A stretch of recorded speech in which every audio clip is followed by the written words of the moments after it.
ലോകത്തിലെ രണ്ട് വമ്പൻ ശക്തികളെന്ന് അമേരിക്കയും ഇന്ത്യയും ഇപ്പോൾ വിശേഷിപ്പിക്കാം. പക്ഷേ ഈ രണ്ട് രാജ്യങ്ങളുടെയും കുതിപ്പ് രണ്ട് രീതിയിലാണ്.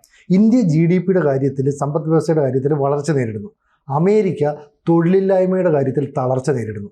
അതായത് 9.11 ലക്ഷം തൊഴിലവസരങ്ങൾ അമേരിക്കയിൽ നഷ്ടപ്പെടുന്നു എന്നാണ് ഏറ്റവും പുതിയ കണക്കുകൾ പുറത്തു വരുന്നത്. അപ്പോൾ ചരിത്രത്തിൽ ആദ്യമായിട്ട് തൊഴിലവസരങ്ങളെക്കാൾ കൂടുതൽ അപേക്ഷകൾ അമേരിക്കയിലേക്ക് ചെല്ലുന്നു എന്ന് പറയുന്നു. ശരിക്കും പറഞ്ഞാൽ ട്രംപിൻ്റെ വികലമായ ചില നയങ്ങളും ഇത്തരം ഒരു നീക്കത്തിന് കാരണമായില്ലേ? ട്രംപിൻ്റെ വികലമായ നയങ്ങൾ അങ്ങനെ ആക്കം കൂട്ടിയിട്ടുണ്ടെന്നുള്ളത് ശരിയാണ്. പക്ഷെ അതുമാത്രമല്ല, പൊതുവെ ലോക സമ്പദ് വ്യവസ്ഥയിൽ വരുന്ന മാറ്റങ്ങൾ പഴയതുപോലെ അമേരിക്കയ്ക്ക് അത്ര ഗുണകരമായിട്ടുള്ള രീതിയിൽ സ്ഥാനം നൽകുന്നില്ല എന്നുള്ളതാണ്. ഇപ്പോൾ പല അവികസിത രാജ്യങ്ങളിൽ നിന്നും അവർക്ക് പണം ഒഴുകിയെത്തുന്ന ഒരു രീതി ഉണ്ടായിരുന്നു. ഇപ്പോൾ മൾട്ടിനാഷണൽ കമ്പനികളെല്ലാം പ്രവർത്തിക്കുന്നതിൻ്റെ ഫലമായിട്ട് അവർക്ക് സ്വാഭാവികമായിട്ടും പല രീതിയിലും പണം എത്തുന്ന രീതികളുണ്ടായിരുന്നു. ഇപ്പോൾ നമുക്കറിയാം, അമേരിക്കയുടെ എത്രയോ ഉൽപ്പന്നങ്ങളാണ് ഇന്ത്യയിൽ അവർ വിറ്റഴിച്ചുകൊണ്ട്. നമ്മൾ സാധാരണ ഉപയോഗിക്കുന്ന കൺസ്യൂമർ ഐറ്റംസ്, ഇപ്പോൾ കോൾഗേറ്റ്, നമ്മൾ പല്ല് വെക്കുന്നതിന് ഉപയോഗിക്കുന്ന പേസ്റ്റാണ്. കോൾഗേറ്റ് പാമോലിവ് എന്ന് പറയുന്ന അമേരിക്കൻ കമ്പനിയുടെ ഇന്ത്യൻ പാർട്ട്ണറാണ് ഇന്ത്യയിൽ ഈ പ്രോഡക്ട്സ് കൊണ്ടുവരും. അതുപോലെ ക്ലോസപ്പ് ആയി കഴിഞ്ഞാലും അങ്ങനെ നമ്മൾ ഹിന്ദുസ്ഥാൻ ലിവറിൻ്റെ പ്രോഡക്റ്റായിട്ടാണ് വരുന്നത്. ഹിന്ദുസ്ഥാൻ ലിവർ എന്ന് പറഞ്ഞാൽ യൂണിലിവർ കമ്പനിയുടെ ഇന്ത്യൻ പതിപ്പാണ്. അപ്പം ഇങ്ങനെ നിരവധി രാജ്യങ്ങളിൽ അമേരിക്കയുടെ മൾട്ടിനാഷണൽ കോർപ്പറേഷനുകൾ പ്രവർത്തിച്ചാണ് അമേരിക്കയിലേക്ക് ഈ പണം അവർ പതുക്കെ പമ്പ് ചെയ്തുകൊണ്ടിരുന്നത്. അതിൽ തടസ്സങ്ങൾ വരുന്നുണ്ട്. പുതിയ കാലത്ത് പുതിയ സംവിധാനങ്ങൾ വരുന്നതിൻ്റെ ഫലമായിട്ട് അതിൽ പലതിലും മാറ്റങ്ങൾ വരുന്നു. ആ മാറ്റങ്ങളാണ് യഥാർത്ഥത്തിൽ അമേരിക്കയെ ലോക സാമ്പത്തിക ശക്തിയുടെ നെറുകയിൽ നിൽക്കുന്ന രാഷ്ട്രം എന്ന നിലക്ക് പരിഗണിക്കാനായിട്ട് പറ്റാത്ത രീതിയിലേക്ക് പതുക്കെ പതുക്കെ കൊണ്ടുപോയിക്കൊണ്ടിരിക്കുന്നു. നമ്മളിപ്പോൾ ഇന്ത്യയും അമേരിക്കയും രണ്ട് ഉയർന്ന സാമ്പത്തിക ശക്തികളാണ് എന്ന് പറയുമ്പോഴും ഇന്ത്യയിലെ വളരെ ദരിദ്രരും സാധാരണക്കാരായിട്ടുള്ള ഒരുപാട് മനുഷ്യരുടെ പ്രശ്നങ്ങളെന്ന് പറയുന്നത് നമ്മൾ കാണാതെ പോകരുത്. അവിടെ വലിയ മാറ്റങ്ങൾ, കുതിച്ചുകയറ്റങ്ങളോ ഒന്നും കാര്യമായിട്ട് സംഭവിക്കുന്നില്ല. അവരുടെ ദാരിദ്ര്യം കുറേശ്ശെ മാത്രമാണ് മാറ്റപ്പെടുന്നത് നമ്മുടെ ഗ്രാമങ്ങളുടെ. പക്ഷേ ഒരു രാഷ്ട്രം എന്ന നിലയ്ക്ക് നമ്മളുടെ സാമ്പത്തിക ശക്തി എന്ന് പറയുന്നത് നേരത്തേനേക്കാൾ വളരെ കൂടുതലായിട്ട് ശക്തി പ്രാപിച്ചു കഴിഞ്ഞിരിക്കും. അതുകൊണ്ടാണ് ഈ താരതമ്യം വരുന്നത്. അമേരിക്കയും അതേപോലെ ഇന്ത്യയും ലോകത്തെ രണ്ട് ശക്തമായിട്ടുള്ള സാമ്പത്തിക ശക്തികളാണെന്ന് പറയുന്ന രീതിയിലേക്ക് വരും. അപ്പോൾ അമേരിക്കയ്ക്ക് ഉണ്ടാകുന്ന കുറവുകളെന്ന് പറയുന്നത് തൊഴിലിൻ്റെ കാര്യം പറഞ്ഞു. 9.11 ലക്ഷം തൊഴിൽ നഷ്ടപ്പെട്ടെടുത്ത് അവർക്ക് പുതുതായിട്ട് നിർമ്മിക്കാൻ കഴിഞ്ഞ തൊഴിലുകളുടെ എണ്ണം കണക്കനുസരിച്ച് 22,000 മാത്രമാണ് എന്നാണ് പറയുന്നത്. ഈ മാറ്റം യഥാർത്ഥത്തിൽ വരുന്നത് ആർട്ടിഫിഷ്യൽ ഇൻ്റലിജൻസിൻ്റെ വ്യാപകമായിട്ടുള്ള ഉപയോഗത്തിൻ്റെ ഫലമായിട്ട്. ഇന്ത്യൻ സമ്പദ് വ്യവസ്ഥയും അമേരിക്കൻ സമ്പദ് വ്യവസ്ഥയും ഒരു പ്രത്യേക ഘട്ടത്തിൽ ഒന്ന് മെഷീൻ ബേസ്ഡായിട്ടുള്ള ഒരു സമ്പദ് വ്യവസ്ഥയും മറ്റൊന്ന് ലേബർ ബേസ്ഡാണ്. അതായത് ക്യാപിറ്റൽ ബേസ്ഡും അതേപോലെ തന്നെ ലേബർ ബേസ്ഡും എന്ന് വേണമെങ്കിൽ അതിനെ വിശേഷിപ്പിക്കാം. മൂലധനത്തിന് കൂടുതൽ പ്രാധാന്യമുള്ള ഒരു സമ്പദ് വ്യവസ്ഥയാണ് യഥാർത്ഥത്തിൽ അമേരിക്കയുടേതായിരുന്നെങ്കിൽ നമ്മളുടേത് ലേബറിന് പ്രാമുഖ്യമുള്ള ഒന്നായിരുന്നു. അപ്പോൾ ഈ ലേബറിന് പ്രാമുഖ്യമുള്ള ഒരു സമ്പദ് വ്യവസ്ഥയുടെ വളർച്ച ചിലപ്പോൾ ക്യാപിറ്റൽ അല്ലെങ്കിൽ മൂലധനത്തിന് പ്രാമുഖ്യമുള്ള സമ്പദ് വ്യവസ്ഥയുടെ വളർച്ചയ്ക്ക് ഒപ്പം നിൽക്കാനായിട്ട് പറ്റുന്നതായിരുന്നില്ല നമുക്ക്. പക്ഷേ പിന്നീട് അത് വളർന്ന് കുറേ കൂടിയൊക്കെ ബാലൻസ് ചെയ്യാനായിട്ട് കഴിഞ്ഞ സമയത്താണ് ഇന്ന് നമുക്ക് അത്തരത്തിൽ മാറ്റങ്ങൾ ഉണ്ടാക്കാൻ കഴിഞ്ഞിട്ടുള്ളത് എന്നുള്ളതാണ് ശരി. പിന്നെ തൊഴിൽ നഷ്ടപ്പെടുന്ന ഒരവസ്ഥ എന്ന് പറയുന്നത് നമുക്ക് IT മേഖലയിൽ മാത്രമാണ് വ്യാപകമായിട്ടുള്ള രീതിയിൽ നിലനിൽക്കുന്നത്. നമ്മളുടെ മറ്റ് പല മേഖലകൾ, പ്രത്യേകിച്ച് കാർഷിക മേഖലകളിലേക്ക് ഇപ്പോഴും വളരെ സമ്പന്നമായിട്ടുള്ള രീതിയിൽ നമുക്ക് നമ്മുടെ തൊഴിൽ മുന്നോട്ട് കൊണ്ടുപോകാനായിട്ട് കഴിയുന്നുണ്ട് എന്നുള്ളതാണ്. ഇപ്പോൾ കേരളത്തിൽ നമ്മൾ പരിശോധിച്ചാൽ അതിലൊക്കെ വ്യത്യസ്തമായിട്ടുള്ള ഒരുപാട് വാർത്തകൾ നമുക്ക് കാണാമെങ്കിൽ പോലും പൊതുവെയുള്ള കണക്കുകളെല്ലാം വരുന്ന സമയത്ത് നമുക്കത്ര വലിയ പരിക്കില്ല. മാത്രമല്ല നമ്മുടെ GDP എന്ന് പറയുന്നത് നല്ല രീതിയിൽ എനിക്ക് തോന്നുന്നു ഒരു 8% മുകളിൽ വരെ എത്തിക്കഴിഞ്ഞിരിക്കുന്നു. അതിൻ്റെ ഒരു കാര്യം തന്നെ ഇപ്പം നമ്മുടെ നാട്ടിൽ ഇപ്പോൾ സ്റ്റാർട്ടപ്പ് സംരംഭങ്ങളുമായിട്ട് ഈ വിദ്യാർത്ഥികൾ, യുവജനങ്ങളൊക്കെ വരുന്നു. നമ്മുടെ പ്രതിരോധ രംഗവുമായി ബന്ധപ്പെട്ട് പല കാര്യങ്ങൾക്കും ഇത്തരത്തിലുള്ള സ്റ്റാർട്ടപ്പിനെ ഉപയോഗിക്കാമെന്ന് നമ്മുടെ ഭരണകൂടം സപ്പോർട്ട് ചെയ്യുന്നുണ്ട്. അപ്പോൾ ഇത്തരത്തിൽ തൊഴിലവസരങ്ങളുമായിട്ട് വരുന്നവരെല്ലാം തന്നെ പുതിയ സ്റ്റാർട്ടപ്പുകൾ, അതുപോലെ തന്നെ പുതിയ തൊഴിൽ മേഖലയ്ക്ക് വേണ്ട സഹായങ്ങൾ, ഇതൊക്കെ ചെയ്യുമ്പോൾ സ്വാഭാവികമായിട്ടും നമ്മുടെ GDP ഉയരും. അപ്പോൾ തൊഴിൽ തേടി വിദേശ രാജ്യങ്ങളിലേക്ക് പോകുന്ന യുവജനതയ്ക്ക് ഇന്ത്യയിൽ തന്നെ ആ തൊഴിൽ നേടാനുള്ള അല്ലെ ചെയ്യാനുള്ള അവസരം വരുന്നു എന്ന് പറയുന്നതായിരിക്കാം നമ്മുടെ GDP വരുന്നത്. അപ്പോൾ അമേരിക്കയെ സംബന്ധിച്ചിടത്തോളം ഇപ്പോൾ അവർ IT കമ്പനികൾ അവർ ഔട്ട്സോഴ്സ് ചെയ്യുന്ന ഇന്ത്യയിൽ നിന്നാണ്. അപ്പോൾ അവരൊരു സ്വാഭാവികമായ ഒരു മടിയൊക്കെ കാണിച്ചേക്കാം. അപ്പോൾ ആ മേഖലയിൽ മടി കാണിക്കുമ്പോൾ പിന്നീട് തൊഴിലവസരങ്ങളിലേക്ക് ചെല്ലുമ്പോൾ അത് കിട്ടാതെ പോകുന്നു, നഷ്ടപ്പെട്ടു പോകുന്നു. അവിടേക്കാണ് ഇന്ത്യ പതിയെ പതിയെ കുതിച്ചു കയറുന്നത്. അപ്പം അമേരിക്കയ്ക്ക് ഒരു എന്താ പറയുക തളർച്ച സംഭവിക്കുന്നു എന്നുള്ളത് അവർ അംഗീകരിക്കുമോ ഇനിയെങ്കിലും?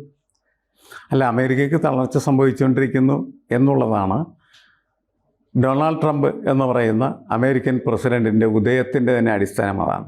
കാരണം അദ്ദേഹത്തിൻ്റെ ഇലക്ഷൻ ക്യാമ്പയിൻ എന്താണ്?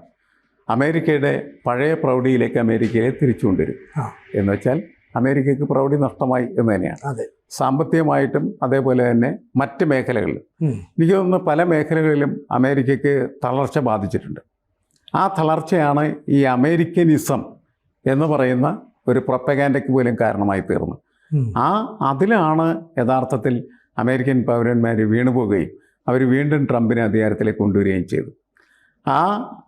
ആ തിരിച്ചുവരവിൻ്റെ ഫലമായിട്ട് ട്രംപ് നടത്തിക്കൊണ്ടിരിക്കുന്ന പല പ്രക്രിയകളും അമേരിക്കയ്ക്ക് പൊതുവെ നേരത്തെ ഉണ്ടായിരുന്ന ഇമേജിൻ്റെ പല ഭാഗങ്ങളും നഷ്ടപ്പെടുത്തുന്നുണ്ടെങ്കിലും സാമ്പത്തികമായിട്ട് ചിലപ്പോൾ അമേരിക്കയെ കുറച്ചുകൂടി മെച്ചപ്പെട്ട അവസ്ഥയിലേക്ക് രാഷ്ട്രമെന്ന നിലയ്ക്ക് കൊണ്ടുവന്നേക്കാം. പക്ഷേ അവിടുത്തെ ജനങ്ങളെ സംബന്ധിച്ചിടത്തോളം അവർ അതിൻ്റെ എല്ലാ ബർഡനും ഏറ്റെടുക്കേണ്ട സ്ഥിതി വരെയാണ്.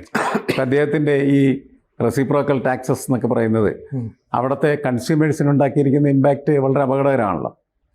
വിലക്കയറ്റം ഉണ്ടാകുന്നു, സാധനങ്ങൾ വാങ്ങിക്കാനായിട്ടുള്ള അവരുടെ പർച്ചേസിങ് പവർ കുറയുന്നു.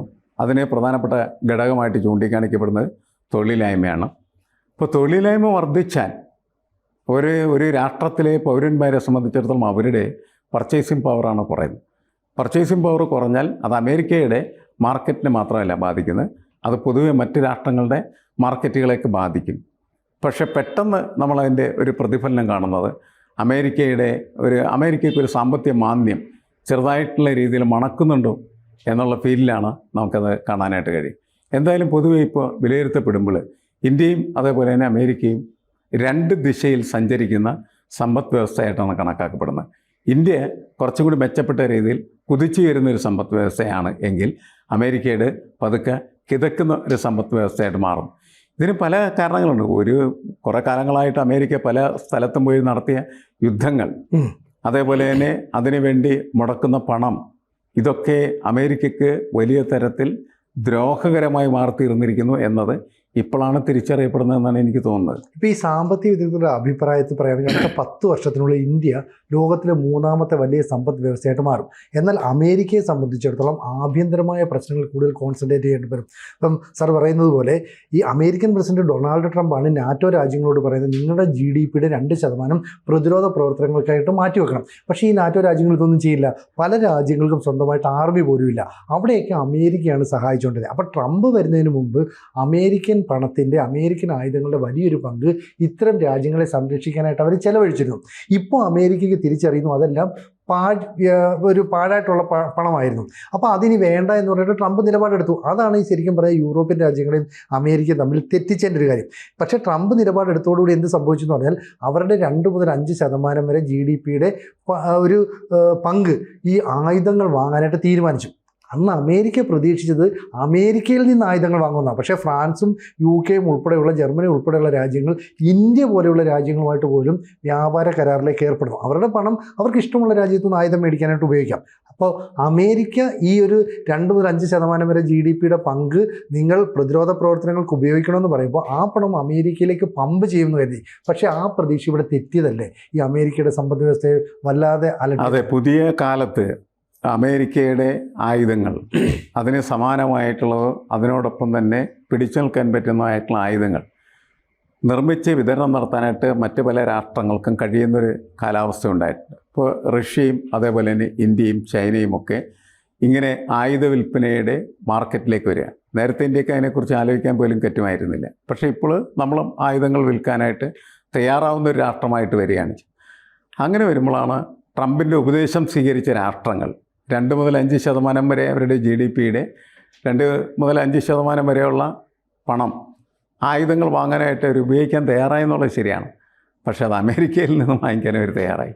ട്രംപ് കരുതിയത് അങ്ങനെ ഉപദേശം കൊടുക്കുമ്പോൾ അതെല്ലാം അമേരിക്കയിൽ നിന്ന് വാങ്ങിക്കും, അങ്ങനെയാണെങ്കിൽ അമേരിക്കയുടെ ആയുധ വിൽപ്പനയും ആയുധ കച്ചവടവും പൊടി പിടിക്കാനായിട്ട് കഴിയുമെന്ന് പ്രതീക്ഷിക്കും. അങ്ങനെ സാമ്പത്തികമായിട്ടുള്ള വലിയ മുന്നേറ്റങ്ങളിലേക്ക് പോകാൻ കഴിയുമെന്ന് വരും. പക്ഷെ സംഭവിച്ചെന്താണെന്ന് വെച്ച് കഴിഞ്ഞാൽ ഇന്ന് ആയുധ വിപണി എന്ന് പറയുന്നത് വിപുലമാണ്. പല രാഷ്ട്രങ്ങളും അത് കൊടുക്കാൻ തയ്യാറാണ്. വളരെ കോമ്പറ്റീവായിട്ടുള്ള ആയുധങ്ങൾ തന്നെ കൊടുക്കാനായിട്ട് മറ്റ് പല രാഷ്ട്രങ്ങൾ കഴിയുന്ന രീതിയിലേക്ക് അവർ വളർന്നു. അങ്ങനെ വളർന്നപ്പോൾ ആ മാർക്കറ്റിലേക്കാണ് യഥാർത്ഥത്തിൽ ഈ ട്രംപുമായി ബന്ധപ്പെട്ട് നിന്ന, അല്ലെങ്കിൽ അമേരിക്കയുമായിട്ട് ബന്ധപ്പെട്ട് നിന്ന പല രാഷ്ട്രങ്ങളും ആയുധങ്ങൾ വാങ്ങാനായിട്ട് പോയത്. അവിടെയാണ് ട്രംപിന് തെറ്റിയതും ട്രംപ് വീണതും അവിടെയാണ് എന്നാണ് നമ്മൾ മനസ്സിലാക്കേണ്ടത്. ഇത് പുതിയ കാലത്തിൻ്റെ ഒരു മാർക്കറ്റിംഗ് പ്രോസസ്സായിട്ട് മാറിയിട്ടുണ്ട്. അല്ലെ, ആ സ്ട്രാറ്റജി അദ്ദേഹം പ്രതീക്ഷിച്ചതായിരുന്നില്ല എന്നാണ് എനിക്ക് തോന്നുന്നത്. അതിപ്പോൾ എണ്ണയുടെ കാര്യത്തിലും എല്ലാ കാര്യങ്ങളിലൊക്കെ ട്രംപ് വിചാരിക്കുന്നത് പോലെയല്ല എണ്ണ കച്ചവടം നടക്കുന്നത്. മാത്രമല്ല ഡോളർ അതിൻ്റെ പ്രാമുഖ്യവും പലയിടങ്ങളിലും അവർ കുറക്കുന്നുണ്ട്, ബോധപൂർവം കുറക്കുകയാണ് ചെയ്യുന്നത് പുറത്തുള്ളവർ. റഷ്യയാണ് അതിൻ്റെ തുടക്കം കുറിച്ച്. നിങ്ങളുടെ കറൻസി എന്നാൽ നിങ്ങൾക്ക് എണ്ണ വരാം. അങ്ങനെ എല്ലാ വ്യാപാരങ്ങളിലേക്കും അതാത് രാഷ്ട്രത്തിൻ്റെ കറൻസി കടന്നു വരുന്ന സ്ഥിതി വരുമ്പോൾ ഡോളറിൻ്റെ ഈ അപ്രമാദിത്വം എന്ന് പറയുന്നത് കുറയുന്നുണ്ട്. അതൊക്കെയാണ് ട്രംപിന് കൂടുതൽ വട്ടുണ്ടാക്കി കൊടുക്കുന്നത് എന്നാണ് എനിക്ക് തോന്നുന്നത്.